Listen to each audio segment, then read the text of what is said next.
Hello বন্ধুরা, আশা করি তোমরা সবাই ভালোই আছো। আজকে দিনটা সবার ভালোই কাটছে, যেহেতু আজকে হোলি। সবাই নিজস্ব লোকজন নিয়ে হাসি মজার মধ্যে দিয়ে চলছো, তা আমিও ভালো আছি। তো এই খুশির মধ্যে দিয়ে আমার আরেকটি খুশির ব্যাপার রয়েছে। তোমরা আগের একটা ভিডিওতে দেখেছিলে যে আমার ছোটো মেয়ের জন্মদিনে আমি রাস্তার ডগিদের খাওয়াচ্ছিলাম।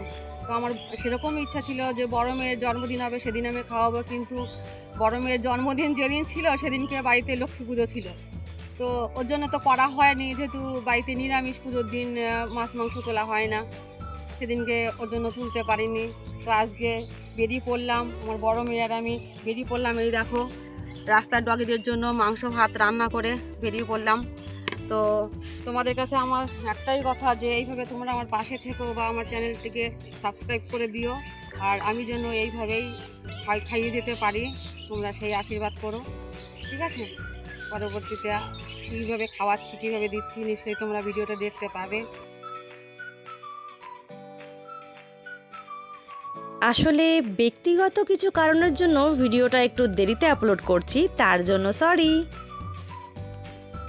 তো আমি আর আমার মা সেদিনকে ঘুরে ঘুরে স্ট্রিট ডগদেরকে খাওয়াচ্ছিলাম, সেটা তো তোমরা ভিডিওতে দেখতেই পাচ্ছ।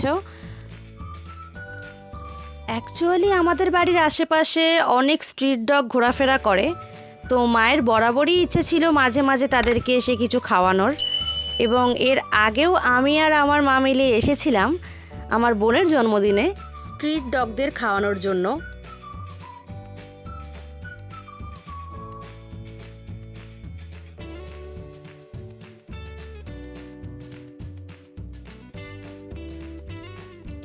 আপাতত পাড়ার আশেপাশে কতগুলো কুকুর আছে সেই সম্বন্ধে আমাদের তেমনভাবে আইডিয়া ছিল না, তাই বলতে গেলে খাবার একটু কমই পড়ে গেছিলো। কিন্তু পরের বার চেষ্টা করব একটু বেশি পরিমাণ খাবার ওদের জন্য নিয়ে যাওয়ার।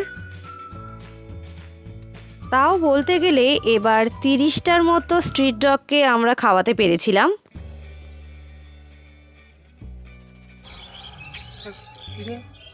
আর নেই, ঠিক আছে, আবার একদিন খাবার নিয়ে আসবো। আজকে নেই, নেই আর কিছু। আর এরকমই ভিডিও দেখতে আমার চ্যানেলটাকে সাবস্ক্রাইব করে দিও, লাইক আর কমেন্ট করতে ভুলো না।